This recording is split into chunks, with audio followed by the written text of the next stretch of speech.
moment I meet an attractive woman, I have to start pretending I've no desire to make love to her.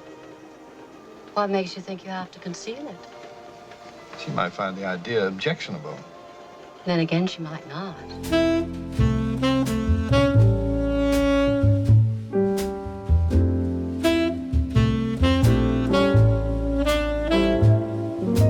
I always enjoy the moment of talking to people in real life. The gesture, the voice, and the facial expression is something that texting can't give and still hasn't been able to. However, there's a problem in the modern day that seems to counter this belief: the lack of socialization and the ability to communicate in real life. Let's use this universal experience that I believe you can relate to: the dating landscape of swiping left or right. More than 50% of my high school friends got their girlfriends or boyfriends through online dating, whether through Instagram or direct dating apps. And before you label me as the old-fashioned goon who didn't adapt to the contemporary, allow me to justify this. I don't have anything personal against online dating. In fact, it makes dating life easier in certain ways, like being able to be exposed to more potential mates rather than being limited by geography like before. But my opposing take on this, it just reduces the ability for socialization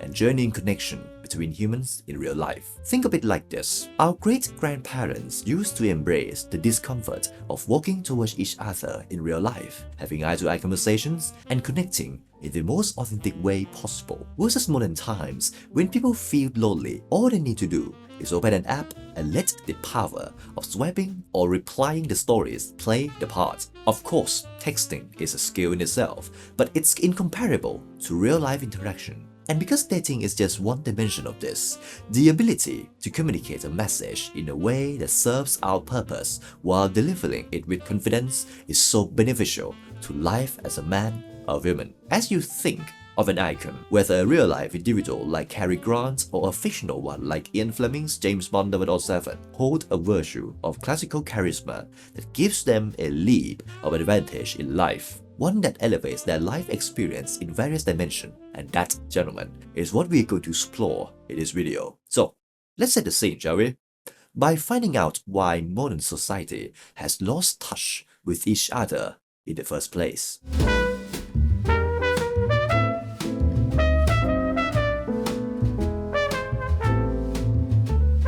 Man is by nature a social animal. An individual who is unsocial naturally and not accidentally is either beneath our notice or more than human. Aristotle. That said, humans are social creatures. While we crave uniqueness and individuality, deep inside, our roots still cling to the ability to form a tribe, to connect with others who relate to us. The thing is, the ability to make that connection happen has never been rarer. Have you ever seen comments on some vintage or retro music videos? Something like Live Aid at Wembley in 1985, or music videos from the 1980s like Nothing Gonna Stop Us Now by Starship, featured in the film Mannequin in 1987. Though Mannequin is quite a nonsensical film, the retro atmosphere provokes something inside me and others who comment in the same way. Something like, oh, back to the days before the internet and social media existed. That kind of message alone resonates with people across the globe in the 2020s and says something that relates to our topic of interest. What has internet done to us actually? While I'm not a professor or expert in neuroscience like Dr. Huberman or in social psychology like Dr. Peterson, but from my own experience and interpretation, it's made our life easier, more addicted to comfort than ever, which has affected numerous areas of daily life. And one of these is socialization. The individual is not born a member of society, he becomes a member of society. Peter L. Berger. Socialization equals human connection plus communication plus cultural transmission and multiply by repetition in a trusting environment. Let's look at each factor one by one and see how the internet or social media has affected them. Human connection, the ability to analyze others and create an emotional bond between you and them. Communication, the language, both verbal and non-verbal, that allows you to exchange ideas and emotions with others. Cultural transmission, a shared norm, value, or belief that maintains relationships within the social structure. Repetition, the number of times you interact, reinforce, and practice these actions within a trusting environment to make socialization complete and much tighter. Now, what happens to socialization when social media comes into play in the 21st century? Instead of real-life communication or phone calls where you can receive messages through both verbal and non-verbal language, interaction has turned into mere text and an obsession with metrics from likes, shares, and comments. Speaking of non-verbal communication, social media can't provide this in practice like real life, and as the equation suggests, you need repetition in this to make socialization skills more effective. Next one is echo chambers, the phenomenon of clinging to a single idea due to algorithms and limited exposure to diverse perspectives. This makes cultural transmission or the ability to understand various viewpoints much harder. When you combine all these examples of how the internet has affected us, the result is a generation of men and women who can't hold real-life conversations, don't know what to say, what question to ask, how to add humor, how to be interested, and most importantly, how to put other at ease. And this ease is the most underrated yet crucial components missing in modern-day social interaction during this socialization crisis. Half a century ago, this kind of ease in conversation was how gentlemen and ladies could effortlessly connect with each other with class and style. Essentially, an elegant charisma. Oh, you should see your face. What's the matter with it? It's lovely. There's something special I've noticed when watching classic films from the early to mid-20th century, the elegance of the ladies and gentlemen of that era. The first thing we notice immediately is the way they dress. I know it was the norm, and I know not everyone in those days wanted to dress up in polished attire every time they walk out the door, and even indoors. But isn't it a virtuous thing to admire? Because this day, an aspiring gentleman or lady who wants to embody and express elegance through dressing is likely to get a where you are going gaze and question. And it wasn't just the stylish attire they wore daily. Back in those old days, the way they spoke was also different from today's society, where slang and F-words are publicly spelled with no guilt or shame. I admit that I was once one of those people who thought speaking loudly and lewdly reflected masculinity and coolness. But when I was exposed to the glamour and sophistication of classic gentlemen, I realized the untapped virtue that modern society has been missing. Harry Grant is the one who ignited my passion for developing a sense of classic charisma. When I watched his film, The Philadelphia Story, for the first time, I was truly intrigued by his effortless charm, which redefined the definition of masculinity for me. From the word choices he made, the tempo of his speech shifting from slow to fast, the humor and seriousness with which he conveyed his message and character, and most importantly, his ability to put others around him at ease. His social skill epitomized how classical charisma works in social situation. Or, if you want a more modern model, look no further than icons of masculinity in pop culture like Ian Fleming's James Bond 007 or Donald Francis Draper from AMC's Mad Men. These characters, analyzed endlessly in YouTube videos for their gestures and charisma, embody a similar timeless charm. The main distinction between gentlemanly charisma and the modern-day approach to socialization is like comparing a handwritten letter sealed with wax to a quick text message. On one side, it's full of grace, polish, intention, and attention toward others. On the other, is self-oriented, clumsy, and the complete opposite of what elegance stands for. Now, there's a reason why I so strongly advocate for the timeless virtues of classical charisma. It's the same reason why iconic characters like Bond, Draper, Simon Templar, Thomas Crown, and others continue to captivate and inspire men to act, walk, and talk like them. Because it gives them tremendous benefits in every area of life.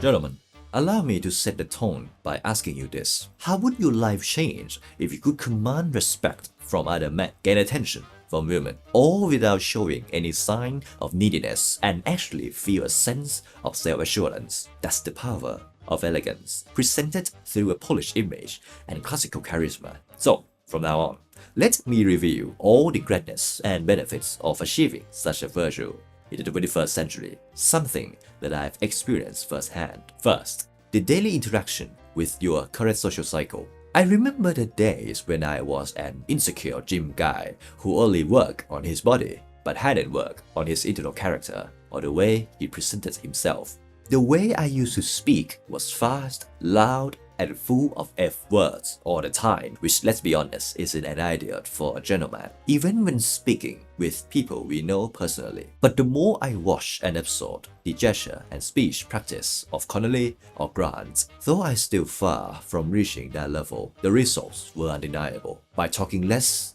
listen more, and making every word count when it was my turn to speak, while putting full intention behind my delivery, everything began to shift. I became more respected and was seen as mature within my conversation groups. With a calm yet attentive demeanor and directness in delivering my ideas, just like the classic masculine icons always do, my image in social cycle was elevated. And speaking of being respected and considered mature, another direct benefit lies in the business world. As I explained in my video, advantages of being a classic gentleman, charisma in the classical sense gives you a significant edge in the professional landscape, especially as a young man. Because even young men in the early to mid-20th century carried themselves with a level of class and professionalism that surpassed even many so-called senior in today's world. Beyond their sartorial attire, their social skills and the way they spoke effectively convey maturity and reliability. Now,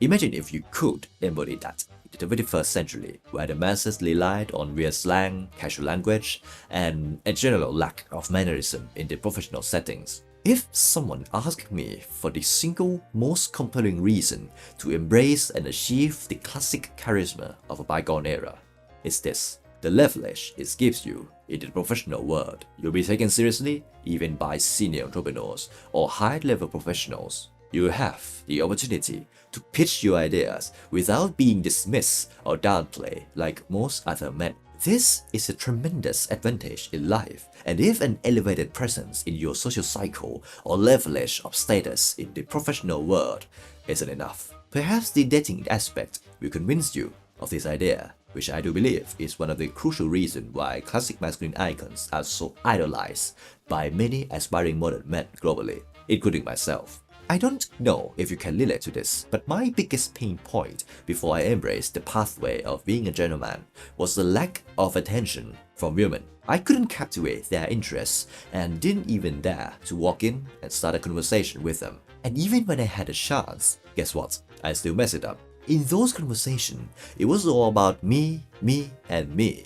No focus on them, no ability to make them feel at ease, and no capacity to stir tension in the conversation that could lead to intimacy or arousal in attraction. Now, before we going any further, I'm not a dating guru who knows all the aspects of playing the game, but the charisma of a classic gentleman, especially when I watch Cary Grant interact with his co-stars in films like The Philadelphia Story with Katharine Hepburn, Suspicion with Joan Fontaine, Notorious with Ingrid Bergman, To Catch a Thief with Grace Kelly, and Affair to Remember with Deborah Kerr, or Charade with Audrey Hepburn. They all amaze me because it's so incredible how effortlessly he holds interesting conversation with women without showing any sign of neediness. Again, I'm far from reaching his level, but his example has freed me from the walls and obstacles I used to face when interacting with women I like.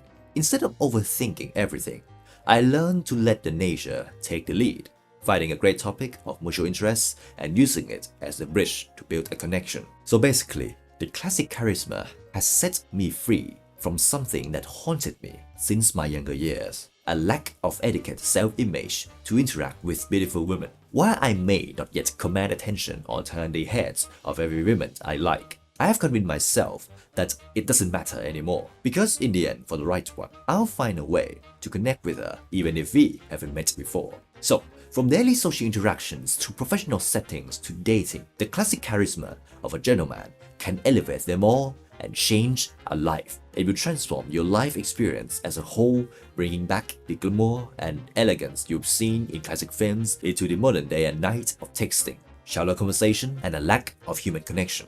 With these mastery, which classic masculine icons have perfected, it will change the trajectory of your life for the better in the most stylish way possible. So now, if you're wondering what's considered classical charisma, what components are included, and how to achieve them, gentlemen, allow me to present to you classical charisma, the timeless virtue of social interaction that elevates life as a whole. I said to myself, don't beautiful women travel anymore? And then I saw you, and I was saved. I hope. In this section, I'll use the names of many iconic classic masculine figures as guidelines for each component of classical charisma, and I try my best to break them down and dissect them, aiming to make these virtues as easy to understand and apply in our daily lives as possible. So, without further ado, let's start with the first component, a cliché, but with a twist. Polished appearance to maximize every impression. You never get a second chance to make a first impression. Will Rogers. This is something we can all agree on, and I believe no one can deny the role of first impressions in social interactions. They can make or break that dating chance, that business deal, or that life-changing social connection. Now, many icons of the past might not have seemed to put much effort into their daily attire. Of course, because back then, classic style and polished attire was still the norm that everyone adhered to. But that kind of ensemble, the suit or jacket, dress shirt, and variety of leather footwear play a critical role in crafting their image, making them ready for any social interaction in any context. Though we come a long way from the golden age of menswear or even mid-century glamour, classic style still holds the same level of elegance. But the challenge for today is that it's no longer the norm. So you need to know how to dress them with grace and elegance in the 21st century, which I cover in my ebook, the Sartorial Codex. You can get a copy for free, link in the description. By incorporating Sartorial elegance into your social interactions, you'll effortlessly stand out from the crowd. And if you wear it with confidence and comfort, you create an intriguing image like the allure you see in 007 or Cary Grant's characters in Hitchcock films. It's an image that sets the stage for further interaction with class. Now that we established the importance of first impression, it leads us to the next component, using nonchalant humor and respectful speech. The reason Cary Grant or Roger Moore's James Bond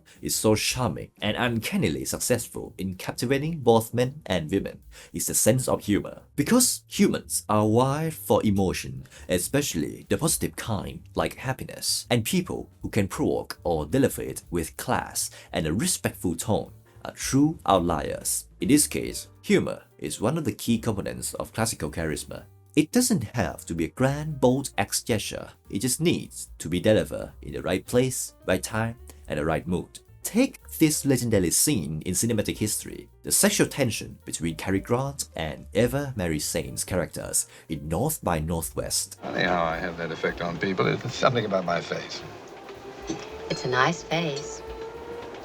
You think so? I wouldn't say it if I didn't. This is a conversation that's full of wit and subtle humor from Grant's character, all while building the arousal and tension of the situation leading to a romantic affair. The key, gentlemen, is this. We don't want to be perceived as crowned or some nonsense guy who constantly says things that make no sense, but it's the ability to find the right balance between humor and respectfulness is what elevates classic gentlemanly icons into true legends. Now, from the first component of maximizing first impressions to the second, nonchalant humor, we move on to the next component, which is the most practical and easiest to apply in your next conversation. Attentive interest communicator. You can make more friends in 2 months by becoming interested in other people than you can in 2 years by trying to get other people interested in you. A quote from the godfather of interpersonal communication, Dale Carnegie. In his work, How to Win Friends and Influence People, many of the principles revolve around this ideology. By putting genuine attention and interest in others and making them the protagonists. In theory, this might sound easy, but in practice, it's quite difficult because it contradicts our natural self-egotism, the mind that always prioritizes ourselves as number one. But those who can overcome this nature and master the timeless quality of being a great listener rather than a talker will effortlessly build emotional bonds and trust with others. I have experienced this myself many times. Here I have had a chance to sit down with and engage in deep conversation, often subconsciously share their personal stories and sometimes even their deepest secrets with me, without me ever asking or prompting. This is thanks to the ability to truly listen, a state of mind that's entirely present and focused on the other person, letting the conversation flow naturally. Of course, there's a common concern with this quality at first. Patrick, what if I ask a question and the other person responds with short, dead-end answers? What if the entire conversation feels like an interview? In this case, there are two possibilities. First is that you haven't put the other person at ease. This happens often, particularly with the opposite sex during the first meetings, before successfully building rapport. Second is a matter of chemistry. If you have done everything you could, dress impeccably with elegant comfort, incorporate humor with respect, and still find the interaction stuck in interview mode, it may simply be a lack of compatibility. And that's okay, because sometimes it's best to call it a day and maintain the relationship as an acquaintance. Because in the end, gentlemen, having classical charisma is about embodying classical masculinity, a mindset of unapologetically standing for your own ideas while maintaining humility. Just about everything a nice guy does is consciously or unconsciously calculated to gain someone's approval or to avoid disapproval. Dr. Robert Grover, author of No More Mr. Nice Guy. I used to be what my current self would consider that term, a nice guy, or a yes man, afraid of conflict, lacking courage to stand up for myself, and constantly clinging to the need to please others. While it might sound like an easy life to live, but as a man, specifically a gentleman, our role is to be reliable, gentle, and carry a sense of conviction in our words and life as a whole. This component of classical charisma is a major reason why people are so drawn to the 007, especially Sean Connery's portrayal. Because he isn't afraid to say what he believes or what he thinks is right. Though may not please everyone, he established himself as a man of action and a quintessential example of masculinity. The key idea here is to contain humility while standing by your convictions. When someone critiques you, whether it's about your style, your ideas, or your behavior, resist the urge to respond with anger. Instead, ask yourself, who is critiquing me? And should I listen to them? This question alone allows you to respond intellectually with class and manner. If the critic comes from someone whose opinion is worth listening to, and it makes sense, take it. If it doesn't, for example, when the overly casual masses say something like, "Are you crazy to dress up like that when you dress in sartorial elegance?" Respond with wit and humor, as we discussed in the component number 2. This will leave them all of your class. Now, gentlemen, to sum it up, here are the 4 components of classical charisma. First, polished elegance to make the most out of every social interaction. Second, nonchalant humor with respect to lighten conversation with class. Third, attentive interest to make others feel seen, heard, and most importantly, at ease. Fourth, unapologetic authenticity to embody confidence while maintaining humility. Though it may take months, years, or perhaps even decades to master all of these components, they are the pinnacles of classical charisma and quality worth aspiring to. By cultivating these traits, your experiences in that interaction, business, and dating will shift dramatically for the better. Gentlemen, that's all for this issue. If you have any comments or ideas to share, the comment section below is always open. Thank you so much for your time, and I look forward to see you in the next one. Have a great day.